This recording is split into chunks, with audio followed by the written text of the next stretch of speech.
사랑의 큐피드 화살이라는 게 있지 않아요. 눈총을 쏴가지고 그리스도 안에서 여러분 사랑을 전하고 한 형제됨을 확인하고 형제님 사랑합니다, 장로님 축복합니다, 이렇게 인사 좀 나누시고 교제하시기를 바랍니다.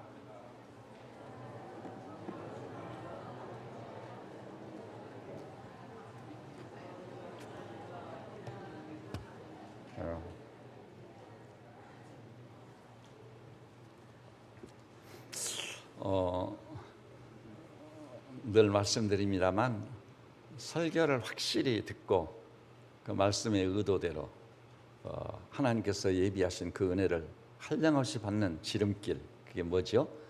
그날 설교의 제목을 분명히 하고 음미하는 것입니다. 그렇다면 오늘 설교의 제목이 뭐죠? 가장 긴급한 질문. 그 설교 제목치고는 좀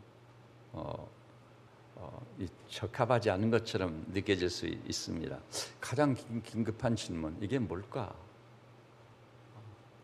우리가 가저범죄한 질문이 많이 있잖아요. 물어범죄한 질문이 많이 있어요. 문제가 많은 세상이니까. 근데 그런 질문도 많고 그런 문제도 많지만 가장 긴급한 질문은 뭘까요? 그것도 모든 사람에게 해당되는, 결코 피할 수 없는 질문. 예외 없이 이 질문 앞에 반드시 서지 않으면 안 돼. 그것도 가장 긴급하게. 그런 질문이 뭘까요? 저는 이렇게 생각합니다. 나는 진짜 구원을 받았는가? 바로 이 질문인 겁니다. 나의 믿음이 진짜고 구원받을 만한 참된 믿음이고, 그래서 틀림없이 구원받은 것이 분명하다. 구원의 문제보다 중요한 게 없어요. 구원받은 자는 틀림없이 천국에 입성합니다. 그러나 구원받지 못한 자는 반드시 지옥에 떨어지고 맙니다. 그렇다면 진짜 구원을 받았느냐 받지 못했느냐, 이것은 아무도 피할 수 없는 질문인과 동시에 모든 사람이 이 질문 앞에 서지 않으면 안 됩니다. 그것도 미뤄서는 안 돼요. 바로 지금 이 자리에서 나 자신을 향해 이 질문을 던지면서 우리 신앙의 진위 여부를 검증해 봐야 돼요. 그래서 이 시간을 통해 주님의 은혜로 나는 틀림없이 구원받은 자입니다. 나는 틀림없이 구원받기에 합당한 참된 믿음의 소유자입니다. 이렇게 하나님께 고백하면서 감사하고 기뻐할 수 있는, 그리고 진짜 구원받은 자란다면은요, 놀라운 역사가 내게 나타나기 마련인 거예요. 그것을 우리가 성경을 통해 수없이 확인할 수 있어요. 그래서 이 시간을 통해 진짜 구원받을 만한 참된 믿음을 소유한 것이 확인되므로 이 예배당을 나가기 전에 여러분이 전례 없이 기쁨이 충만해지고 감사가 넘치고 할렐루야, 우리 주님을 찬양합니다, 당신이 영광을 받아 마땅합니다, 이런 절절한 신앙적 고백이 주님께 쏟아져야 될 줄로 믿습니다. 그렇다면 이 진짜 구원을 받았는가? 천국과 지옥의 기로에서 언젠가는 그 기로에 서게 됩니다. 그래서 나는 천국으로 갈 것인가 지옥으로 갈 것인가? 특별히 지옥의 문제를 놓고요, 제가 진짜 존중이 여기고 그 목사님 말이란다면 난 진실임을 믿습니다. 그런 목사님의 기도 중에요, 체험한 지옥, 그것을 같이 나누고 싶습니다. 근데 그 목사님이 어느 정도 신실한 분이냐면요, 그분이 핸드폰을 이렇게 조작을 하다가 잘못해가지고 야한 영상이 나오게 됐어요. 그래서 그 야한 영상에다 잠시 눈길을 주게 된 거예요. 이 목사님이 활짝 놀라가지고 하나님께 회개할 뿐만 아니라 그 다음 주 강단에서 예배 집례 중에 설교를 하는데요, 이렇게 시작한 거예요. 여기 모이신 우리 성도님들이시여, 저는 목사도 아닙니다. 제가 이 조작을 잘못했다고는 하지만 야한 영상이 나왔는데 잠시라도 거기 눈길을 주고 봤었습니다. 이게 목사입니까? 만일 교우들께서 저보고 이 교회를 떠나세요, 그러면 제가 이 자리에서 떠나겠습니다. 진짜 이렇게 말씀한 분이에요. 교우들이요 그것을 기회로 해서 그 목사님을 더욱 신뢰하게 됐어요. 그 목사님이 무슨 파치로 매주를 쓴다고 해도 믿을 만큼 신뢰를 하는 거예요.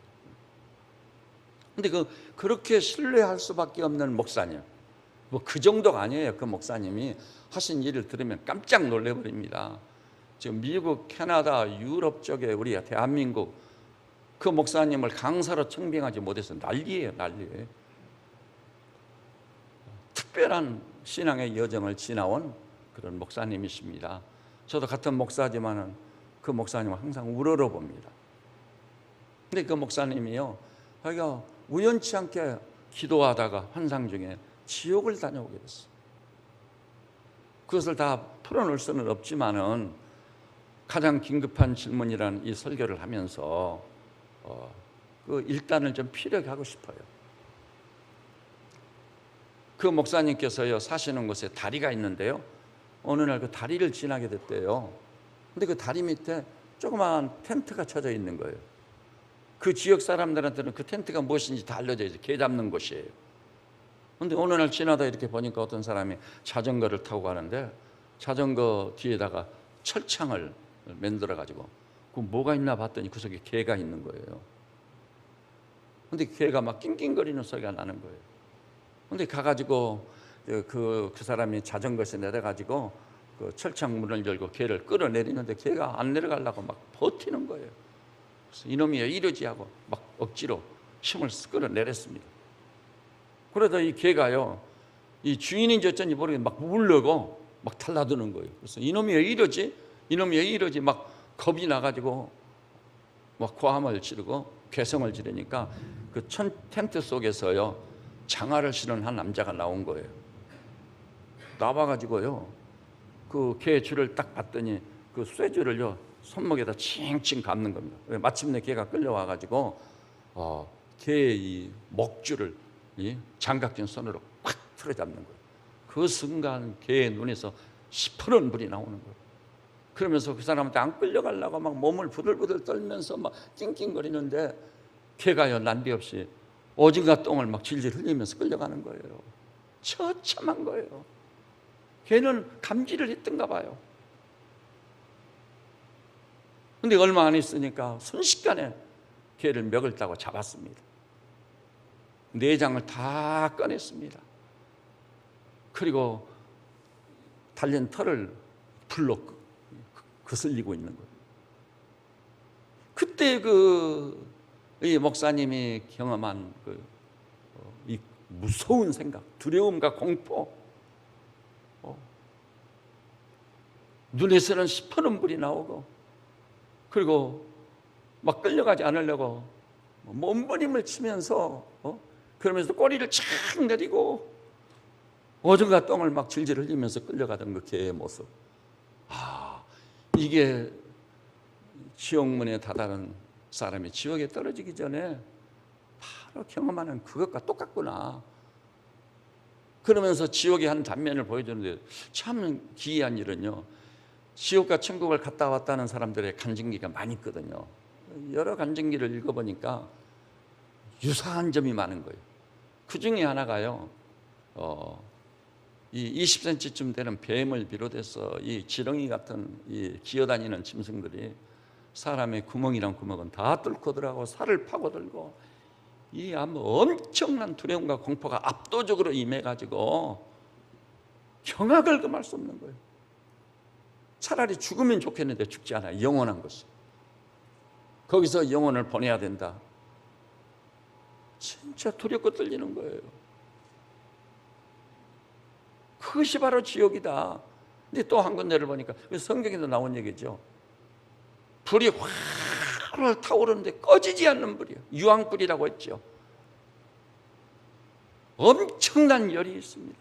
온몸을 불살라서 재가 될 것 같은데 죽지도 않아요. 재가 되지도 않아요. 그 불구덩이에서 처참한 비명을 지르면서 영혼을 거기서 보내게 되는 거예요. 그것을 보는 순간 지옥이 이렇구나. 어떤 일이 있어도 내가 지옥을 면해야 되겠구나. 지옥의 존재를 결코 부인할 수 없어요. 천국이 있다는 것을 부인할 자 아무도 없습니다.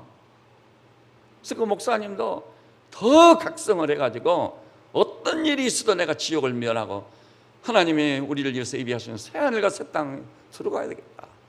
또 내가 보면 새하늘과 새 땅이 하늘로부터 내려오는데 베드로도 의에 거하는 바 새하늘과 새 땅을 바라보노라.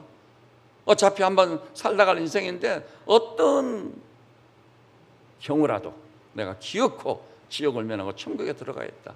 이런 각성을 했다고 하는 것입니다. 물론 지옥에 가서 본 다른 스토리가 많이 있어요. 그건 뭐 시간상 덮어두고요. 근데 사실 여기 서 있는 여러분의 담임 목사인 저도 그렇습니다. 기왕이 예수 그리스도께 은혜를 입어 구원에 이르게 됐는데 나도 어떤 일이 있어도 이 지옥을 반드시 면해야 되겠다. 그때 가가지고는요, 하나님 한 번만 더 기회를 주십시오. 소용없어요.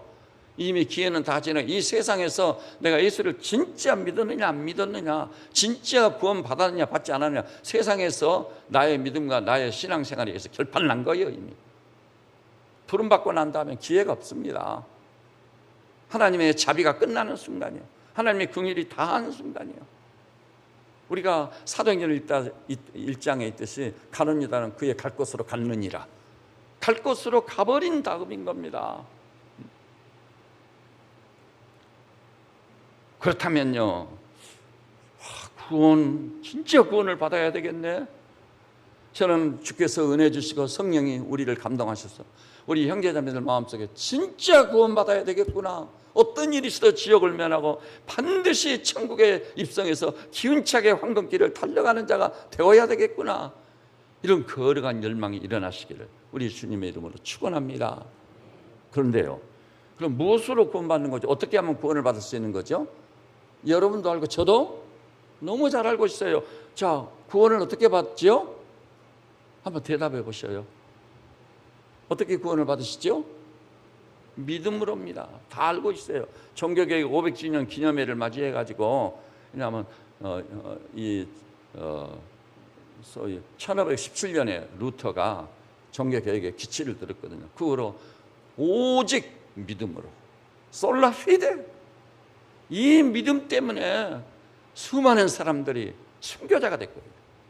불에 타서서 죽어갔고, 창에 찔려 죽어갔고, 바위를 매가지고 바다에 던져버렸고, 거기서만 부인하면 살 수 있었는데 오직 믿음, 교황의 권위도 아니다.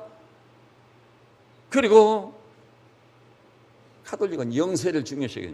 영세 받았다고 구원받는 게 아니다. 신부가 됐다고 구원받는 게 아니다. 오직 믿음. 이거 개신교인들은 다 알고 있어요. 옳은 얘기입니다. 그런데 어찌합니까? 이 신앙이라는 것에요, 가짜가 많다는 사실입니다. 중요한 것일수록, 가치 있는 것일수록 가짜가 많아요. 그래서 여러분, 다이아몬드 가짜가 얼마나 많다는 거 잘 아시죠? 근데 이 신앙이 정금같이 귀한 것이라고 했는데, 그래서 이 믿음에 가짜가 있어가지고 자기도 속아 넘어가는 거예요. 그래서 오늘 고린도후서 13장 5절에 보니까 너희가 믿음에 있는가 너희 자신을 시험하고 확증하라. 이 가짜가 많기 때문에 진짜 믿음인지 아닌지 믿음의 진위를 따져보라는 것입니다. 검증해보라는 것입니다. 다른 건 몰라도 진짜인지 가짜인지 믿음에 관한 한 철저히 검증해서 우리 하나님께서 착하고 충성된 종아, 내 아들아, 사랑하는 내 딸아, 내가 내 믿음을 아노라, 이렇게 인정받고 우리 주로부터 이렇게 평가받는 믿음의 사람들, 하나님 사람들 반드시 되시기를 우리 주님의 이름으로 축원합니다. 지금 여기서 우리가 믿음을 검증하지 않고 적당하니 지나갔다가 나중에 어찌 되겠습니까? 천국의 문턱에서. 여러분, 참 놀라운 사실은요, 대부분의 현대 그리스도인들이 구원을 어떤 것으로 생각하고 있죠? 교회 다니는 것으로 생각합니다. 치명적인 실수를 하는 겁니다. 교회 다닌다고 구원이 오는 게 아닙니다. 여러분, 성직을 받았다고 그것이 구원과 직결되는 줄 알아요. 나는 장로가 됐고, 나는 권사가 됐고, 나는 목사가 됐으니까, 신학을 했으니까. 천만의 말씀입니다. 여러분, 지옥을 다녀온 수많은 사람들이 하는 얘기예요. 우리 교회를 다녀가시는 송신대 총장 지내고 세계적인 신학자 반열이던 신성정 박사님 책도 제가 어제 다 읽어봤어요. 또 거의 대부분을 읽었습니다. 그랬더니 지옥에 가서 확인한 놀라운 사실은 너무 놀랍게도 총애당한 사람들이 많이 있더라는 거예요. 대교회 목사님들이 많더라는 거예요. 이게 도대체 어떻게 된 건가? 교회 다니는 것도 아닙니다. 나는 50년 동안 평생 교회를 다녔으니까 그것으로 말미암아 구원이 확보되고 보장되는 것 결코 아닙니다. 그래서 우리는요, 이 구원 문제를 놓고 아까 모두에서 말씀드린 분명히 이 자리를 피하지 말고 바로 여기서 미룰 수 없는 거예요. 나는 진짜 구원 받았는지 우리 자신의 믿음의 진위를 확증해야 될 줄로 믿으시기를 바랍니다. 그러면은요, 정말 내가 가지고 있는 것이 구원받을 만한 진짜 믿음인가, 그 진위를 따지는 데 있어서 고린도후서 13장 5절은 늘 말씀드립니다만 가장 결정적인 진리를 우리에게 제시해줘요. 너희가 믿음에 있는가, 너희 자신을 시험하고 확증하라. 그렇지 않으면 안 된다고 하는 것입니다. 그럼 어떤 방식이라고 그랬죠? 예수 그리스도께서 너희 안에 계신 줄을 알지 못하느냐. 여러분, 우리가 예수 믿는다고 합니다. 교회 오래 다녔다고 합니다. 그리고 지식적으로 교리적으로 성경을 너무 잘 알고 있어요. 그것이 아닙니다. 주님은 좁히고 좁혀서 예수 그리스도께서 너희 안에 계신 줄을 알지 못하느냐. 그 다음에 뭐라고 그랬죠? 그렇지 않으면 너희가 버리운 자리라. 여러분 여쭤봅니다. 버리운 자가 갈 것은 어디죠? 지옥입니다. 여러분, 제가 혼신의 힘을 기울여서 저의 인격과 저의 존재 전체를 걸고 이 강단을 지키는 설교자로서 말씀드립니다. 천국과 지옥은 틀림없이 있습니다. 얼마 남지 않았습니다. 여러분, 저 우리 사무실 앞에 비전을 옆에 저 알렉산더 이븐 박사님이 그 인터뷰한 글이 나와 있잖아요. 알렉산더 이븐 박사, 그분이 세계 최정상에 있는 뇌의학자예요. 뇌의학자. 뇌 이상이 생겨 죽어가는 환자들을 수없이 목도했습니다. 사망 선고를 하기도 했습니다. 뇌의학의 권위자가 국제학회에서요, 뇌의학의 문제를 얻고 250편의 논문을 낸 사람이니까 뇌의학의 최고 권위자이며 틀림없지 않아요. 자타가 공인한 사람이에요. 알렉산더 이분. 그런데 그분이요, 자기 자신이 가사 상태에 들어갔습니다. 사람들은 볼 때 죽은 거예요, 죽은 거. 그러나 확실히 죽어가지고 매장하기에는 좀 그렇고 7일간을 지켜보게 돼요. 7일 만에 살아났습니다. 그래서 자기가 죽었을 때, 가사 상태에 있었을 때 자기가 천국을 다녀온 거예요. 제가 엄청난 사명감을 가지고 그 글을 썼습니다. 천국은 있다는 그 책을 출간해가지고 모든 사람에게 이것을 알려야 되겠다. 근데 이 우리나라 그 김영삼가요, 유명한 출판사, 거기서 이 책을 번역해서 출간을 했거든요. 기독교 서점에서 한 게 아니에요. 그 책을 접한 신문 기자가 미국 갔습니다. 너무나도 중차되면 확인하지 않으면 안 돼요. 알렉산더 이븐 박사를 만나가지고 인터뷰를 하는, 그 점심때 가서 꼭 한 번씩 읽어보세요. 가서 박사님, 진짜 천국은 있습니까? 이분이 단도직입적으로 단언했습니다. 천국은 진짜 있습니다. 내가 직접 가서 봤습니다. 여러분, 천국과 지옥이 반드시 있습니다.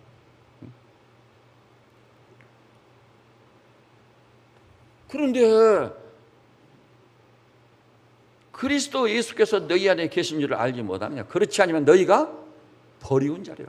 버리운 자가 갈 것은 어디라고요? 의심이 여기고 지옥을 두고 그렇게 말씀하고 있는 거예요. 그래서 우리 예수님께서 분명히 말씀했어요. 나 십자가 믿고 예수 믿는다고, 부활도 믿는다고. 그것으로 끝이 아니에요. 그래서 로마서 14장 9절을 제가 수없이 인용했습니다. 오늘 메모에는 딱 가서 그거 다 암송하세요. 그리스도께서 죽으시고 부활하신 것은, 사람들이 여기까지 오고 말거든요. 아닙니다.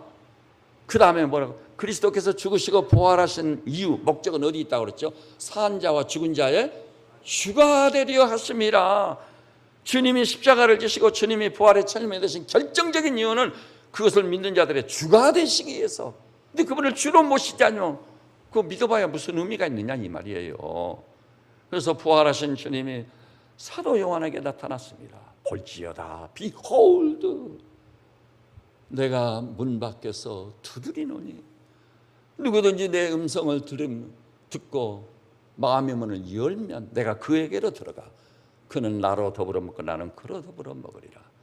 주님이 진정 원하시는 것은요, 십자가 부활의 주님이 믿어져 가지고 그 사건을 통해 내 마음의 문을 애타게 두드리시는 주님께 마음의 문을 활짝 열고 우리 예수님을 내 인생의 주인으로 영접해야 되는 거예요.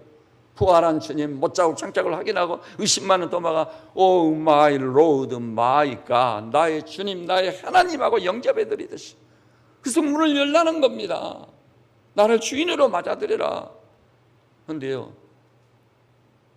예수님을 주인으로 모시는 것은 거리껴요. 십자가나 부활을 내가 믿어드리겠는데 주인으로 모신다. 이게 그리고 늘 얘기하죠. 로마 시대에 쓰여진 글이거든요. 로마 여러분 아시죠? 주종의 관계가 어떤 관계였습니까? 로마시가 유지된 것은요, 이렇게 역사가들에서 알려지고 있습니다. 로마 시민의 3분의 2가 노예들이었다고. 그 노예들을 통해서 로마가 유지되고 있었던 거예요.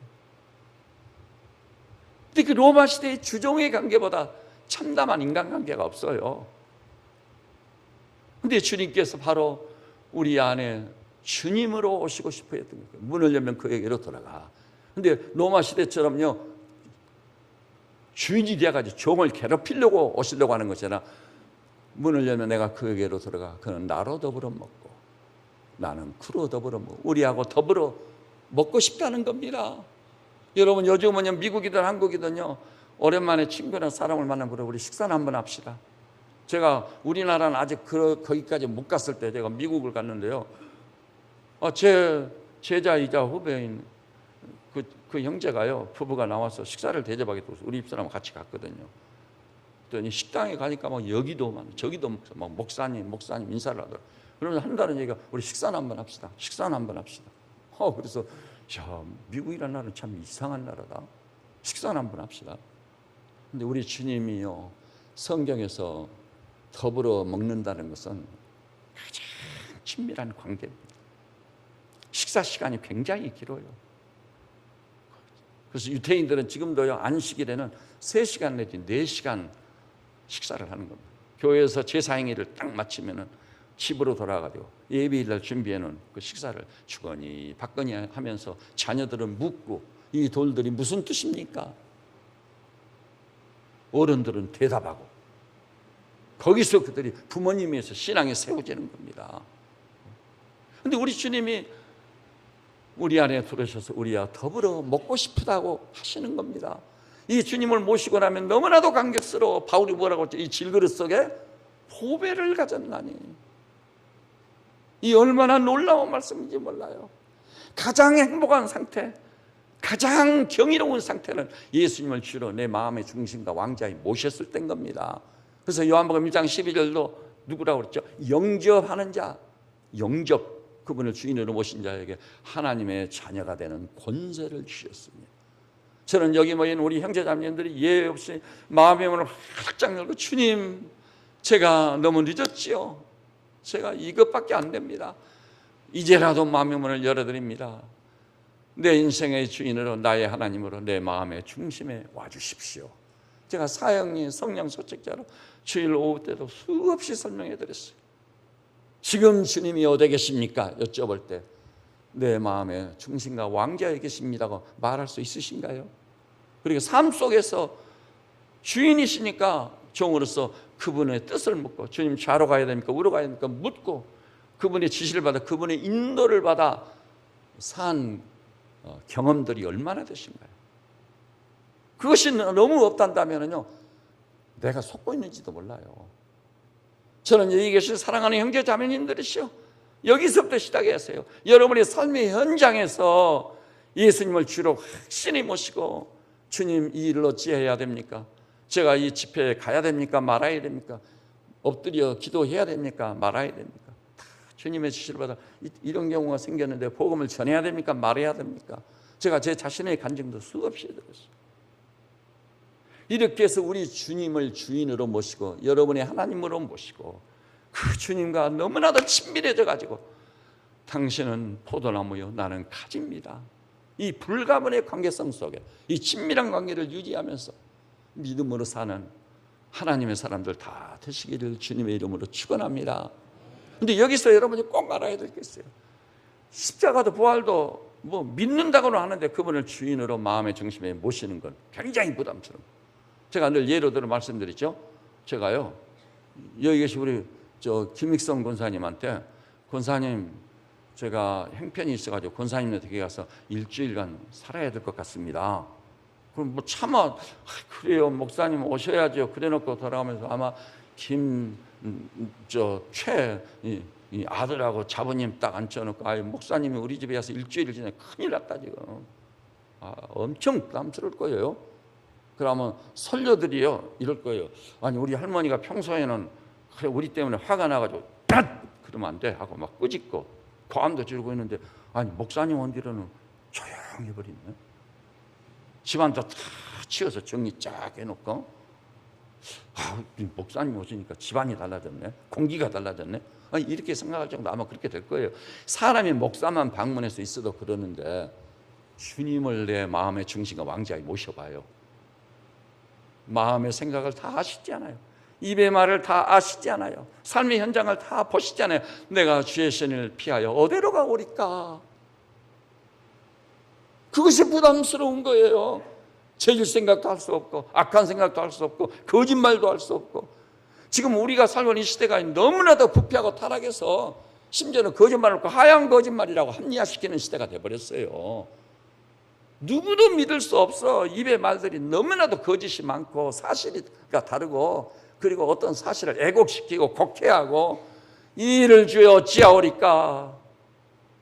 나의 부끄러움, 수치스러운 몸도 좀 노출시켜 그것을 위해서 기도를 부탁할 수 있어야 되는 게 그리스도인의 공동체예요. 근데 다 자기에게 부끄러운 얘기는 말하잖아. 약점은 다 덮어둬요. 누구도 믿을 수 없어. 그럼에도 불구하고 하나님의 사람들만큼은 진짜 하나님을 믿는다면 여러분은 주 예수 그리스도를 여러분의 인생의 주인으로 하나님으로 여러분의 마음의 왕자에 모실 수 있기를 주님의 이름으로 축원합니다. 그리고 그 주님과 너무나도 가까워서 내가 주 안에 있는지 주님이 내 안에 있는지 요한복음 15장에 그랬어요. 너희가 내 안에 있고 내가 너희 안에 있으면 무엇이든지 원하는 대로 구하라. 그리하면 이루리라. 엄청난 기도의 응답을 약속하고 보증하고 계시거든요. 진짜 예수 믿는 게요. 지금 믿는 것처럼 그게 예수 믿는 게 아니에요. 도대체 너희가 내 안에 있고 내 말이 너희 안에 있으면 무엇이든지 원하는 대로 구하라. 그리하면 이루리라. 엄청난 보증을 받고 있는 겁니다. 무엇을 입을까 무엇을 먹을까 염려하지 말라. 이 모든 것이 너희에게 있어야 할 줄을 너희 천부께서 아시느니라. 두려움과 공포 그건 뭔 문제예요? 주님이 말씀했어요. 너희는 머리털 하나까지 헤아린 바 되었느니라.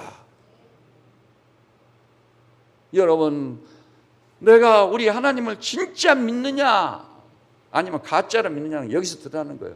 염려 하나로 테스트 해보면 딱 알아버려요. 이것도 염려 저것도 염려 이러면 어떻게 해 저렇게 염려가 내게 너무 많지 않아요? 그러면 그 사람 하나님 안 믿는 사람이에요. 아무것도 염려하지 말고 오직 감사함으로 너희 구할 것을 하나님께 아뢰라. 아무것도 염려하지 말라고 했잖아요. 진짜 믿으면 염려 안 하게 되는 거예요. 오히려 감사함으로 하나님께 아뢰게 되는 거예요. 그러면 모든 지각에 뛰어난 하나님의 평강에 그리스도 예수 안에서 너희 마음과 생각을 지키시리라. 저는 이 말씀에 또 꼬꾸라졌어요. 꼬꾸라지고 또 꼬꾸라져요.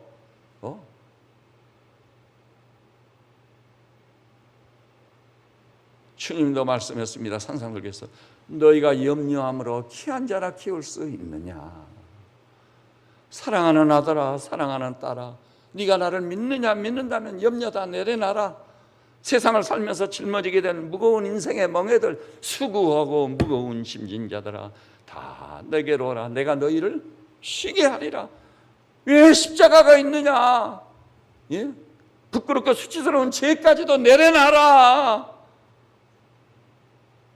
내가 너희에게 평안을 끼치느니 곧 나의 평안을 너희에게 주노라. 내가 주는 평안은 세상에 주는 것과 다르니 아무것도 염려하지 말고 근심하지 말라. 할렐루야 합니다. 이런 것으로 내가 내 믿음이 진짜인지 가짜인지를 테스트해 보는 거예요. 반드시 테스트해야 됩니다, 여러분.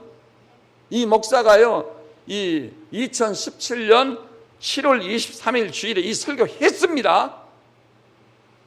어떤 신학자처럼 천국 그 현관에 가가지고 뭐라고 하니까 내가 신학자라도 그런 말씀 들어본 일이 없는데요. 핑계 대시겠습니까? 틀림없이 산 믿음, 진짜 믿음, 역사하는 믿음의 소유자들이 되셔야 될 줄로 믿습니다. 그리고 우리 믿음의 진리를 테스트해 보겠으면요, 하나님을 진짜 믿는다면은 그 다음에 부수적으로 따라온 것들 있어요. 이를테면은요, 하나님을 진짜 믿으면은요, 예배가 달라져요.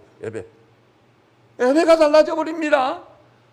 저도 사람인데 육신을 가지고 있는데 왜 안 피곤하겠습니까? 어떨 때는 진짜 피곤하고 지쳐 눈을 감고 쉬고 싶을 때가 있어요. 그래도 엄청난 각성을 통해 눈을 부릅뜨고 제가 말씀을 듣고 예배를 드리고 합니다. 다른 제가 해중으로 예배에 참여한 일이 많거든요. 근데 그건 억지로 하는 거예요. 억지로. 진짜요. 예배를 드리게 되면 어떻게 되죠? 제가 미국에 갔을 때 이 사랑하는 형제자매들이요, 목사님 저 흑인들 예배 드리는데 한번 가보자고 그러더라고. 갔어요. 그랬더니 뭐 저 들판에 집도 없는데 뭐 1층 단층짜리 뭐 천막 같은 게 엄청 크게 주차장도 없어가지고 되는 대로 차를 막 주차해 놨더라고. 그래서 주차를 하고 그 들어가니까 사람들이 엄청나게 모여 있는 거예요. 그런데 저는 거기서 예배하는 진정한 회중을 보게 됐습니다. 찬송을 하는데요, 그 큰 군중이 막 물결치는 것 같아요. 막 춤을 추는 거예요. 그리고 말씀을 듣다 너무나도 폭파치니까 그것을 절제를 못하고 일어나서 막 달려가가지고 강단으로 올라가더라고요. 근데 한국서 가는 우리들만 딱 앉아서 예배드리고 있는, 예배드리고 전심으로 찬양하고 전심으로 말씀을 듣고 아멘이 우리 소리같이 들리고,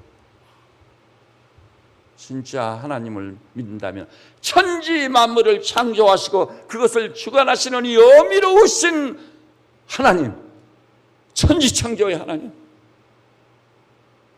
해와 달과 별들을 지으시고 만물을 지으셔서 생명을 부여하시고 그들이 각기 자기 길을 가면서 후손을 퍼뜨리고, 이 지구촌을 봐보십시오. 지금 여름이 돼서 먹거리들을 먹고, 와, 기적이에요. 기적 아주. 수박이 어쩌면 그 깨끼 손가락만한 줄기를 타고 꽃을 피더니 여기서 이만한 열매가 맺은 게 크더니 그냥 이렇게 큰, 지난번 며칠 전에 제가 노스마트에 갔더니 수박이 커도 어마어마하더라고. 23,000 얼마 하더라고. 이렇게 큰 수박이. 하나님 기적입니다. 당신이 행하신 일, 퇴비 많이 주고 물 잘 주고 길렀으니까 그렇게 됐겠지요? 아닙니다. 하나님이 하신 일들입니다. 복숭아는 왜 맛이 그렇게 다른지, 감도 종류가 너무 많아. 복숭아만 해도요, 제가 복숭아 가서 우리 교우들 와서 물어봤잖아요. 복숭아가 도대체 종류가 몇 종류나 됩니까? 했더니 36종류가 있다더라고요. 와, 대단하다. 기적이다, 기적. 날마다 우리는 기적 써요. 그러면 그 천지 만물을 창조하신 우리 하나님께 합당한 예배를 드리는 게 진짜 예배인 거예요. 뭐 피곤이고 뭐고 뭐 비가 오고 눈이 오고 상관없어. 야, 여러분 이거 실제로 있었던 얘기입니다. 그것을 직접 경험한 분한테 제가 방송을 통해 들어봤어요. 그분이 북한 선교를 하는데요, 북한에서 탈북한 사람들을 붙들고요 복음을 전했어요. 근데 하나님이 은혜를 베풀어서인지 그 사람이 하나님을 확실히 믿게 됐고 그리스도 안에서 구원을 받았고 우리 예수님을 영접해 드렸습니다. 그래가지고 며칠 살면서 같이 좋은 음식도 먹이고 위로도 하고 이제 전도자를 살도록 했는데, 아니 이가 갑자기 며칠 지나자마자 급한 말로 선교사님 저 고향으로 다시 돌아가야 되겠습니다. 북한으로 들어간다는 거예요. 아니 거기 가면 죽는데 왜 거기를 다시 들어갔냐고. 거기가 죽지 않고 살기 위해서 탈출한 것 아니냐고 목숨 걸고. 선교사님 제가 하나님을 알고 복음을 알고 나니까 거기 가야 됩니다. 안 가면 안 됩니다. 제가 가서 죽더라도 거기 가야 됩니다. 가더라는 거예요. 가더라는 겁니다. 진짜 우리가 하나님을 알고 그분을 예수 그리스도를 주로 영접하면은 상상할 수 없는 믿음의 역사가 나타나는 거예요. 제가 그 얘기 또 하겠습니다. 우리 전체 회중 앞에서는 안 했으니까요. 북한 선교 대표 주자가 누구지? 이삭 목사님 아시는 분들 많죠. 이삭 목사님이요. 그분이 북한에 가기 전에요. 중국에서 선교를 하게 됐어요. 그래서 체포돼 가지고 냉동 감옥에 수감됐습니다. 냉동 감옥이에요. 사람이 얼어서 죽어가는 거예요. 그리고 늘 꺼내가지고 상상을 초월한 고문을 가하는 거예요. 물고문을 얼마나 시켰는지 장기가 다 상해가지고요. 나중에 그 감옥에서 기적적으로 출어간다. 10개월 동안 설사를 쏟아버렸대요. 먹는 쪽쪽 쏟아버렸대요. 장기가 다 상해요. 그리고 그 냉동 감옥에 있으면서요. 오줌 똥도 가릴 수가 없어. 화장실이 없어. 거기다가 변을 보는 거예요. 그리고 그놈을 다시 언 오줌과 똥을 주워 먹게 만드는 거예요. 아주 참담한 지옥 같은 삶이에요. 그런데 기적같이 그것을 벗어나서 살게 됐어요. 그래서 다 몸을 회복한다. 다시 중국으로 간 겁니다. 그런데 그쪽은요 쳐다보고도 싶지도 않아. 쳐다보고 싶지도 않아. 그렇지만 하나님의 섭리는 묘해가지고 선교사기 때문에 거기를 가지 않으면 안 될 일이 있게 됐어요. 갔는데요 기적적으로 자기를 고문하던 고문관 그 사람 부인을 만났는데 그 사람이 그렇게 반가워하면서 선교사님 우리 남편에게 기적이 일어났다. 과거에는 술 먹고 들어와서 밤낮 부인을 두드려 패고 그런 남편이요. 어느 날 딱 들어더니 야 우리도 교회 가자. 그래서 이게 무슨 말인가 했더니 내가 한국 목사를 고문했는데 나도 예수 믿고 그 한국 그 선교사처럼 되고 싶다. 그 냉동 감옥에서 어떻게 찬송하고 어떻게 기도하고 신앙을 지키기 위해서 목숨 걸고 어떻게 예배를 했는지 다 아는 거예요. 마침내 고문관이 변화된 거예요. 그래서 그 정도가 아니라 신학을 해서 목사까지 돼버린 거예요. 그 사람이 내중에. 그리고 자기를 고문했던 사람이 고문관이 4명인데 4명이 다 목사가 돼 있더라는 거예요. 이야, 놀랍구나. 칭화대에서요 학생들이 자전거를 타고 다니는데 이상 목사가요 자전거마다 전도지를 끼워놨대요. 복음을 자세히 설명. 어떤 여학생이 그것을 막 읽으면서 눈물을 흘리더라네요. 그래서 접근을 해가지고 학생 내가 이런 전도지 더 드리고 싶은데 그래도 괜찮은 건데 더 주라고. 자기가 그놈을 전도하는 거예요. 전도하다가 그 여학생이 체포됐어요. 감옥에 갔습니다. 그런데요. 그래서 이 여학생에게 이 말 무서운 지옥 같은 고문을 생각하고 미국에 연락을 해서 돈을 모았어요. 그래서 돈을 주면 빼내올 수 있었거든요. 중국서는. 그런 일이 비일비재했습니다. 그래서 돈을 주고요. 빼낸 중국 사람들, 서방 선교사들이 굉장히 많아요. 그래가지고 돈을 가지고 가가지고 그 여학생의 어머니를 만나서 이 돈으로 따님을 빼내고 싶다고 그랬더니 그러실 필요 없습니다. 그러실 필요 없습니다. 내일 나오기로 돼 있다고. 근데 그 여학생이 나는 몸이 완전히 만신창이가 돼가지고 그러고도 신앙을 포기하지 않았어요. 어떻게 만신창이 됐냐. 감옥에 있던 얘기를 밖에 나가서 하면 안 된다는 맹세를 하고 나온 거거든요. 근데 선교사님한테까지 제가 속일 수가 있겠습니까? 제가 50명의 죄수들로부터 강간을 당했습니다. 이 선교사님이 내가 이 자매한테 괜히 복음을 전했나 보다. 그런데 자매님 그것 때문에 선교사님이 마음 아파하지 마시라고 나는 하나님을 알고 구원을 받았으니 장래에 소망이 있다고 이 땅에서 몇 년 살 동안 이런 고난을 당하는 거 별거냐고. 그래서 결국 얼마 뒤에 소천했습니다. 여러분 진짜 하나님을 믿고 진짜 복음을 깨닫고 받아들인다면요 나의 그 상상을 초월하는 이 놀라운 역사가 일어나게 되어 있는 거예요.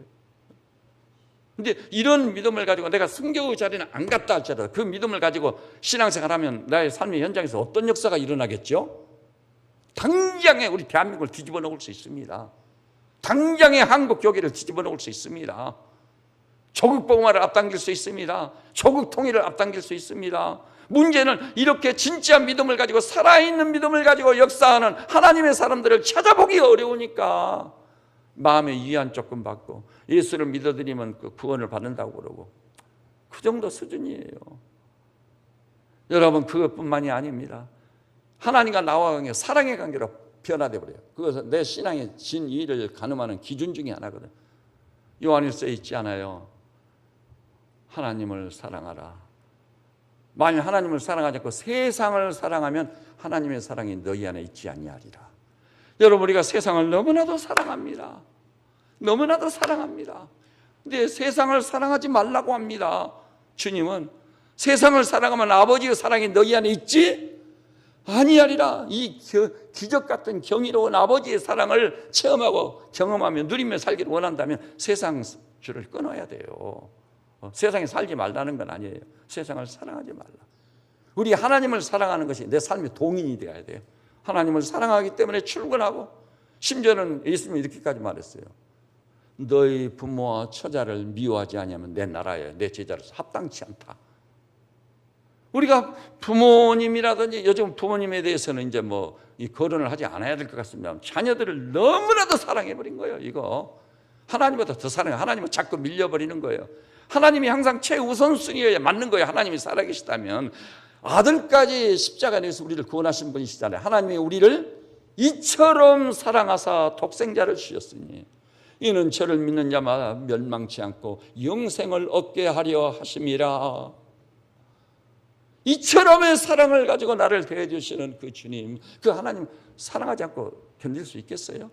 주님과 나와의 관계는 사랑의 관계, 그 이상도 이하도 아닌 것입니다. 저는 여기 계신 우리 형제자매님들이 십자가의 사랑, 부활의 그 크신 은혜를 깨달았다면 진짜 세상에는 어떤 것보다도 주님을 더욱 사랑하는 사랑의 사도들 되시기를 주의 이름으로 축원합니다. 그래야만 나도 살고 가족이 살고 자녀들도 미래가 있는 거예요. 그렇지 않으면 우리 자녀들도 여러분 그렇게 사랑해 봤댔자예요. 내중에는 내가 너를 어떻게 길렀는데 자식의 왼수가 돼버려요. 그러나 하나님을 우선순위에 놓고 사랑하면서 자녀들한테도 하나님이 살아계시고 창조주 하나님이고 구원의 하나님이신 이 하나님을 우리가 사랑해야 되는 것이다. 이래야 돼. 그럴 때 자녀들이 반듯하게 자라요. 내중에 효자 중에 효자가 되게 돼 있어요. 그리고 여러분 진짜 우리가 이 믿음을 갖게 된다면 어떤 일이 벌어지죠? 복음을 전하지 아니할 수 없게 됩니다. 만나는 사람마다 바울같이 딱 꼭 그렇게 되는 거예요. 따라서 해볼까요? 때를 얻든지 못 얻든지 복음을 전파하라. 내가 만일 복음을 전하지 아니하면 내게 화가 있을 것이미로다. 누군가에게 줄 수 있는 최고의 선물은 의심할 여지가 없어. 복음을 안겨주는 겁니다. 100번이라도 기도하고 눈물로 베개 머리를 적셔서라도 기어이 그 형제 자매에게 복음을 전해서 하나님 살아계신가, 그리스도 외에는 구원의 길이 없음을 베드로가 이걸 알아버렸잖아요. 다른 이로서는 구원을 얻을 수 없나니 천하 인간의 구원을 얻을 만한 다른 이름을 우리에게 주신 일이 없음이니라. 여러분 어차피 한번 살다 갈 인생입니다. 어떻게 하시겠습니까? 이 여름이 가기 전에 반드시 여러분 천하보다 귀한 한 영혼 한 영혼. 오늘 주보에 나와 있어요. 현장전도 나가서 열매를 맺는 감격스러운 간증들이 몇 가지 나와 있어요. 다음 주까지 계속편이 나올 텐데요. 여러분도 현장에서 복음을 전하고 100번이라도 섬겨서 전혀 아까 성경에 나왔지 않아요. 뭐라고 했죠? 나무도 좋고 열매도 좋다고 하든지 나무도 나쁘고 열매도 나쁘다고 하든지. 여러분 진짜 믿음이라는 것은요, 그 믿음에 수반되는 분명한 결과와 열매와 삶이 있는 거예요. 그러니까 우리 믿음을 테스트하는 기준 중에 기준은 뭐죠? 내가 믿는다고요. 그것으로는 테스트가 안 되는 거예요. 틀림없이 진짜 믿음을 가졌을 경우 수반될 수밖에 없는 행위가 수반되느냐, 삶이 수반되느냐. 그렇지 않아요. 나무가 좋으면 어때요? 열매도 좋은 거예요. 그러니까 열매가 있느냐로 물어야 돼요. 열매로 내 신앙의 진위를 평가하고 판단하시기를 우리 주님의 이름으로 축원합니다. 그래서 결코 속아서는 안 됩니다. 사탄에게 속아 넘어가면 안 돼요. 사탄은 한 영혼이라도 더 지옥으로 끌고 가려고 하거든요. 그리고 나쁜 나무는 나쁜 열매를 맺는다. 나무가 좋으면 열매도 좋고 나무가 나쁘면 열매도 나쁘다. 나무 자체인 내가 내 믿음이 진짜이기 위해서는 열매가 좋아야 돼. 삶이 중요한 거예요. 그래서 야고보서 2장에 뭐라고 했죠? 허탄한 사람아, 행함이 없는 믿음이 죽은 믿음인 줄 알지 못하느냐. 네가 하나님은 한 분이신 줄 믿고 떠느냐. 잘하느라 귀신들도 하나님을 믿고 떠느니라. 믿는다는 것으로 해결될 일이 아니에요. 믿음의 진리를 가늠하기 위해서 검증을 해봐야 돼요. 믿는 자에게 필연적으로 따라오는 예배가 달라지고, 그리고 주의 이름으로 모이는 집회마다 그렇게 사모하는 거예요. 그 사모에서 나와보면 정말 달라요. 정말 달라. 새벽을 깨우면 정말 달라요. 정말. 그랬었구나. 그래서 그랬구나. 내중에 이제 새벽에 눈이 열리고 여러 집회에 눈이 열리기 시작하면은 기가 막힌 거예요. 신앙의 길이 진짜 가장 축복된 길이에요. 다윗도 사망의 골짜기에 기다리고 있고 그랬지만은 여호와는 나의 목자시니 내가 부족함이 없으리로다. 그리고 저 시편 23편 마지막에서 뭐라고 여호와의 집에 영원히 거하리로다. 천국을 그리워하고 사모했어요. 아버지의 집을 그리워하고 사모하고 그곳을 향해 가고 있었던 것입니다. 여러분, 만일 우리가요 지옥에 갈 문제가 생긴다면, 아까 그 본문에서 뭐라고 했죠? 마태복음 5장에서 내 눈이 범죄하거든 파버리라. 백체 중에 이 하나 눈이 없고 온몸이 천국 가는 것이 훨씬 낫고 축복인 거예요. 내 손이 범죄했느냐? 그럼 찍어버리라.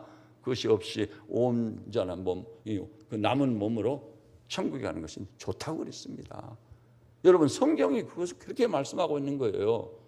우리가 진짜 내가 참된 믿음을 가지고 나의 믿음을 엄청나게 철저하게 앉아서 검증을 하고 테스트해봐. 오늘 본문을 가지고 갔어요. 앉아서 한번 검증을 해보세요. 나는 진짜 믿음을 가지고 있는지. 여러분, 이 시대는요 사람들이 정말 돈을 사랑해요. 돈을 가지고 내 신앙의 진위를 테스트해 볼 수 있는, 검증을 해볼 수 있는 돈. 여러분은 돈을 하나님보다 더 사랑합니까? 그러면 그 믿음은 가짜입니다. 주님이 명백히 말씀했어요. 재물과 하나님을 겸하여 섬길 수, 재물도 섬기고 하나님을 섬기고, 그거 불가능하게. 그 말씀은 뭐냐면 둘 중에 어느 한 것을 섬기면 다른 건 섬기지 않는 것이 되는 거예요. 그 문장이 그 뜻입니다. 사람들이 돈을 너무나 사랑해서 교회 안에서 헌금하는 것 가지고도 거짓말이 비일비재해요. 나는 진짜 10의 1을 드리고 있는 것인가? 그게 아니라 우리가 당장에 회개해야 돼요. 돈을 너무나 사랑한 나머지 내가 주님을 속였습니다. 속일 수 있는 것도 아니에요. 이 돈을 너무나 사랑한 나머지, 그래서 이런 말도 있잖아요. 헌금하러 가니까 교회 안 간다고. 사람들이 제일 듣기 싫은 설교가 헌금 설교예요.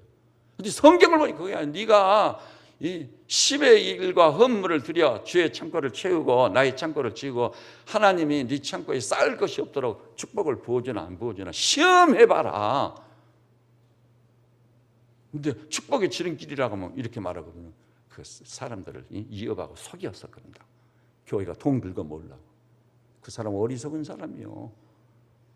참으로 어리석은 사람이요. 하나님의 말씀을 부인하려고 하거든요.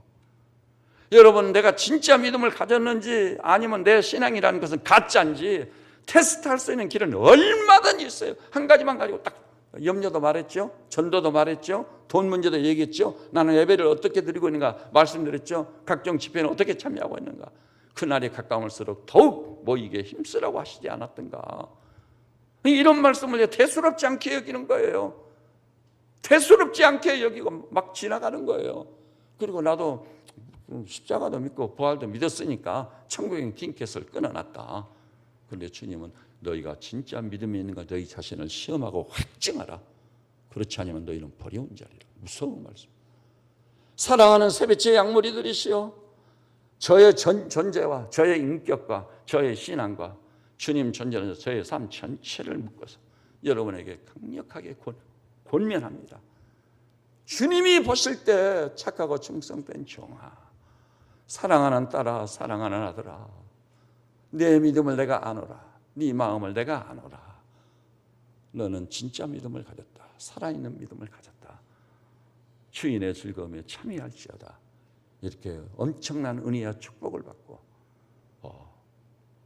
기운차게 한번길을 걸어 천국에 입성하는 하나님의 사람들 되시기를 우리 주님의 이름으로 축원합니다. 기도하십시다. 주님, 시대가 어지럽고 혼란스럽습니다. 거짓이 판을 칩니다.